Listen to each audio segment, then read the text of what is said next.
Aïla. Épisode 6. Les sables, très mouvants. Être fortuné est une chance essentielle dans cette période torturée. C'est ce que se dit Aëla dans un petit avion en vol pour les Sables d'Olonne. Pour Aëla, le monde, c'est son pays. Et c'est d'autant plus vrai aujourd'hui qu'elle vit à Macapá au Brésil, dans une petite maisonnette que Kezia lui a prêtée. Son appel, quelques jours auparavant, l'informant du parcours de M. Dutretot, l'a chamboulé quelque peu. Elle compte bien comprendre les dessous de cette affaire qui, petit à petit, commence à prendre la forme d'un complot à leur rencontre avec Nino. Elle n'a pas de doute sur la survie de Nino jusqu'à présent. Elle se dit même chanceux seront les gens qui croiseront sa route et qui pourront alors profiter de son oreille attentive, de son épaule confortable, pour reposer leur âme peinée dans un parcours de potentiels condamnés. Pour l'heure, c'est la justice qui doit être rendue pour qu'elle puisse retrouver, avec toutes les cartes en main, son cher et tendre.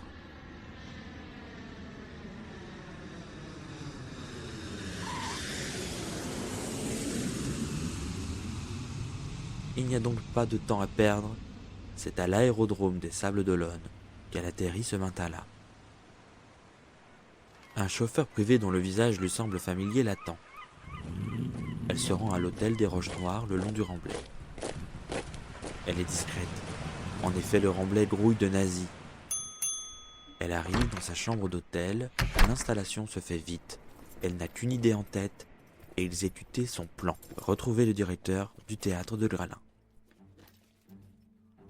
Un peu plus tôt dans la semaine, Kezia a diffusé dans toute la ville une affiche. Leni Riefenstahl, la célèbre cinéaste d'Hitler, sera présente au Sables d'Olonne, au Casino des Sports, pour un moment festif, pour la plus grande satisfaction des soldats allemands occupant la ville. Aëla regarde la réclame en question dont elle a un exemplaire sur elle. On y découvre alors le visage élégant d'une femme du monde, du beau monde, la coupe soignée, le sourcil courbé et le rire coquin en coin. Aëla dépose l'affiche le long du miroir de sa coiffeuse, va vers la fenêtre, qu'elle ouvre, et respire les embruns de la mer, déchaînée ce jour-là. Demi-tour sur elle-même et s'assoit devant le miroir. Ouvre délicatement une fine boîte d'aluminium, de laquelle elle sort une fine pellicule de couleur beige, qui a tout à fait la forme d'un nez. À l'aide d'un pinceau, elle badigeonne son nez d'un liquide visqueux et collant. Puis elle y dépose la prothèse de latex. Tout à coup, elle regarde son reflet dans le miroir. Elle a une mine de dégoût. Petit à petit, comme à son habitude, elle transforme son visage à l'aide de ses divers produits cosmétiques, gras, et conclut en se tapotant le visage de talc pour bébé afin de fixer l'intégralité de ce masque, de ce visage hostile. Pour finir, elle recouvre sa chevelure d'une perruque sombre et permanentée. Bienvenue, Leni, à toi de jouer.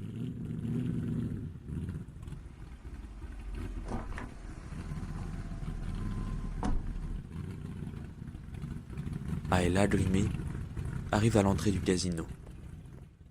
Un portier lui souhaite la bienvenue. Bonjour, très chère madame. Nous sommes ravis de vous accueillir dans ce bel établissement. La comédienne avance, le pas chaloupé. Elle sait que tout le monde la regarde. Le festin bat son plein, petits fours, poulet rôti, broches de diverses viandes grillées sont là, en buffet, et ravit tous ces gourmets allemands qui n'ont d'attention que pour elle. Aëla joue la star, cinéaste, proche du Führer. Mais finalement, elle n'est pas trop embêtée. Elle profite de son aura, qui l'isole, car ces très chers soldats nazis sont de vrais enfants, qui l'eût cru. Ils sont très intimidés par cette figure totalement approuvée par les plus hautes autorités officielles du Parti socialiste allemand. La cantatrice est là, seule, sur une petite estrade où se trouvent quelques tables basses. Les hommes la regardent et ne lui adressent pas la parole. Alors, elle a toute l'occasion d'observer la foule. telle une reine le ferait. Aela pense, mais à qui je dois m'adresser? Tout à coup, ses oreilles frémissent. Ses jolies boucles d'oreilles s'envolent en toute discrétion. Ce sont les lucioles. Aela les suit avec attention du regard. Elles virevoltent en scintillant légèrement au-dessus de la foule, sous l'épais nuage de fumée de cigarettes et des diverses vapeurs de grillade. Sur la piste de danse, un soldat porte la marque lumineuse des lucioles.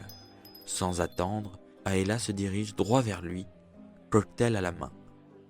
Arrivée à quelques centimètres de lui, elle trébuche. « Oh, excusez-moi, monsieur », dit la diva dans son allemand le plus correct. « Oh non, madame, c'est moi qui m'excuse. Avec mes gros souliers, je n'ai pas fait attention. Vous êtes tellement attendu. Laissez-moi vous offrir un verre. » « Écoutez, cher ami, je ne dirai pas non. Je suis venu là pour m'amuser, en effet. Allons discuter. » Aela et l'officier se rendent donc à table et partagent alors un verre de whisky. « Je suis passé par Nantes pour arriver jusqu'ici. Je pensais pouvoir faire quelques films autour de l'opéra, mais il était brûlé, le saviez-vous » dit la malicieuse Aela. « Bien sûr que je le sais. Nous retenons justement le directeur de ce théâtre qui a voulu s'échapper quand nous sommes arrivés ici, au Sable d'Olonne. Nous avons pris en otage une dizaine d'hommes afin d'assurer notre sécurité. On les garde à l'œil. Simplement, le directeur de ce théâtre a cru pouvoir nous échapper à Nantes en se cachant dans sa résidence secondaire. Pas de chance, il est tombé directement sur nous à son arrivée dans la ville. Il est le ancien otage. » Aela peine à cacher sa surprise.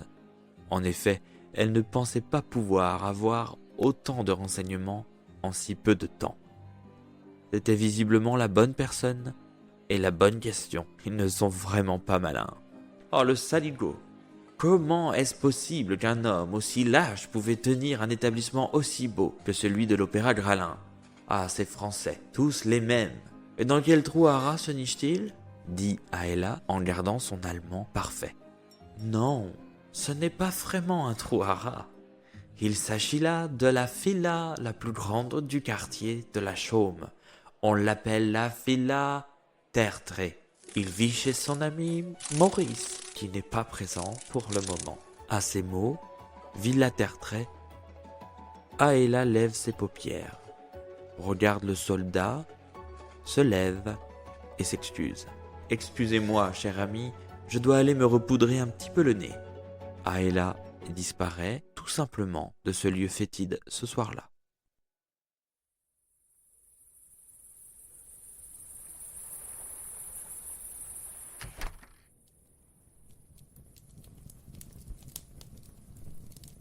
Monsieur Dutréteau dort difficilement. Depuis sa mise en surveillance par l'armée allemande, son esprit n'est jamais tranquille. D'ailleurs, son esprit est torturé depuis des mois maintenant, bien avant l'incendie. Son sommeil est toujours fébrile, souvent cauchemardesque. Il n'a pas l'esprit tranquille. Il sent constamment son cœur dans sa poitrine qui bat fort. Il a cette sensation qui évoque l'enfant en lui qui a fait une bêtise, une grosse bêtise irrémédiable. Il a presque honte de lui. Comme d'habitude, il se réveille en sursaut au beau milieu de la nuit. « Oh non, non, pas aujourd'hui s'il vous plaît, non !» L'homme est assis sur son lit, dans sa chambre, dans l'obscurité totale. Son regard est bien sûr dans le vide. Il peut distinguer les silhouettes des meubles qui habillent la pièce grâce à la lueur de feux de cheminée. Mais en face de lui, cette fois, il y a, proche de la table, une silhouette inhabituelle. Il se remémore en quelques secondes sa soirée. Qu'est-ce qu'il a bien pu poser là? Sa redingote? Non, elle est dans l'entrée. Sa respiration est haletante, de plus en plus profonde et rapide. Est-ce que c'est son esprit qui lui joue des tours? Ses joues rougissent, il a chaud. On dirait qu'il y a quelqu'un juste là, à quelques mètres de lui. Il voudrait faire le moins de bruit possible, mais sans sa salive commencer à s'accumuler au fond de sa gorge. Réflexe oblige, il n'a pas le choix, il doit avaler sa salive et faire le bruit de l'homme qui a peur. Voilà, c'est fait. Tu as peur? Très posé, mais la peur rend le son de cette silhouette fantomatique particulièrement stridente. Il n'a jamais entendu une voix aussi effrayante. Il faudrait que ça s'arrête immédiatement. Il voudrait se réveiller, que ce soit un cauchemar. Tel des flammes qui lèchent les murs, lui qui est traumatisé par l'incendie qui a détruit son établissement, voit des dizaines de flamèches dorées et orangées du bas vers le haut et le long de ses draps. Les scintillements sont si puissants que la silhouette, toujours en contre-jour, reste plus sombre que jamais. Toutes les particules de feu se rejoignent face à lui et forment une gigantesque sphère ardente à quelques centimètres seulement, en émettant un bourdonnement assourdissant. Je répète, as-tu peur? Oui, bien sûr que j'ai peur. Qui êtes-vous? Que me voulez-vous? Ça suffit, mesdemoiselles. Les lucioles formant la boule de feu s'estompent, tandis que la silhouette craque une allumette et allume la lampe à l'huile disposée sur la table. Ah, et là, c'est vous? Vous m'avez retrouvé. Oh, merci mon Dieu. Vous êtes saine et sauve. Pourquoi toute cette mise en scène? Monsieur Dutretot, ne crois-tu pas que tu me dois quelques explications? Je n'ai pas le temps, alors on va faire simple. Je veux que tu me dises dans quel clan tu es. Qui es-tu? Ce que tu sais. Je suis prête à tout entendre, mais choisis bien tes mots. Oh, je comprends, ma chère amie. Je vais être le plus clair, le plus honnête possible. Vous souvenez-vous, l'année dernière, vous donniez un cours à votre élève Maëlie. Cet élève particulièrement appliqué. Et j'ai cru bon d'évoquer le fait que la relève était assurée, vu le niveau très satisfaisant de cette jeune femme. Bien sûr, il ne s'agissait là que d'un mot plein de sourires. Rien de bien sérieux. L'expérience fait tout. Ou, enfin, c'est ce qui lui manque, justement. Je m'en souviens, mais est-ce que tu peux aller directement au but, s'il te plaît? Dit Aëla, impatiente, à deux doigts d'en découdre. Oui, j'y viens, Ella. Eh bien, il y a quelques mois, j'ai reçu un mot de Maëlie. Elle me donnait rendez-vous au Jardin des Plantes de Nantes. Je l'ai donc rejointe. Après quelques courtoiseries, elle m'a tout simplement demandé de vous remplacer définitivement. Que vous n'étiez intéressé que par l'argent. Puis, au cours de notre balade, nous avons croisé le lieutenant Karl Hotz. Il s'agit de l'homme qui vous a arrêté. Je sais qui il est, réagit Aëla perplexe. Eh bien, savez-vous ce qui s'est passé? Le lieutenant a salué Maëlie. Ils se connaissaient. Ce jour-là, j'ai compris que Maëlie était dévorée par l'ambition, par l'envie de montrer à ses parents, qui ne croyaient pas en elle, qu'elle pouvait devenir quelqu'un, qu'elle pouvait devenir quelqu'un comme vous, comme la plus grande, et de la remplacer. Elle était prête à tout. Je me suis demandé si elle n'avait pas fait la plus haute des trahisons. Vous, qui étiez si honnête et si transparente sur vos activités humanitaires. Et c'est pourquoi j'ai pris la décision de vous prévenir, grâce à cette lettre que j'ai rédigée de ma main. Oui, je suis le corbeau. Et pourquoi ne pas me l'avoir tout simplement dit? Ah, et là, que me serait-il arrivé si je prenais le risque de soutenir délibérément une femme qui passe son temps à recruter dans mon théâtre les personnes traquées par les Allemands afin de les protéger? Je risquais toute ma vie, tout mon travail. Mais j'ai toujours eu beaucoup d'affection pour vous. Et je voulais vous prévenir, simplement. Où est Maëlie? Rétorque Aëla. Suite à votre départ, Maëlie est partie. Elle vit aujourd'hui à La Roche-sur-Yon. Elle est à l'affiche d'un opéra au théâtre municipal.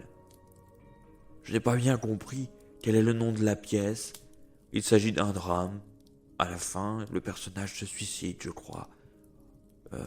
Oui, en buvant une potion de sa création. Aéla ne dit mot. Elle respire, se lève. Les dizaines de lucioles viennent se poser scintillantes sur ses épaules et éclairent son visage d'une lueur chaude. Elle s'approche de Monsieur Dutretot. Son parfum embaume l'espace. Elle lui serre la main et dit « Vous n'êtes pas vaillant, mais vous n'êtes pas un traître. Je vous dis au revoir. » Aéla disparaît de la villa et ne reviendra jamais.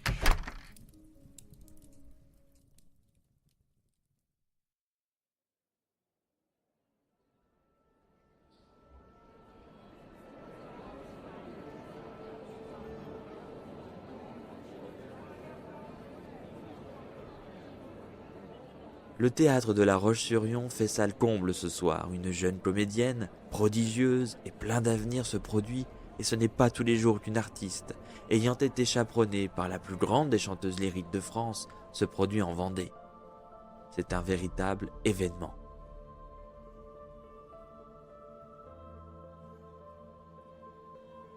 Les premières notes de l'opéra résonnent. Maëlie, la jeune diva, apparaît comme une déesse. Chaque soir, lors de ses premières vocalises, elle balaye du regard la salle. Elle est heureuse de voir tous ces visages, tous aussi différents les uns que les autres. Il y a des grands, des petits, des jeunes, des vieux, des riches et des personnes un peu plus simples parfois. Cette ville est petite, elle reconnaît chacun de ces visages.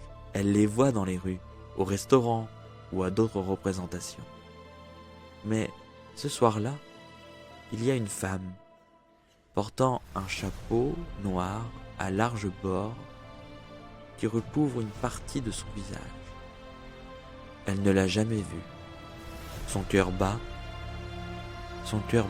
très fort.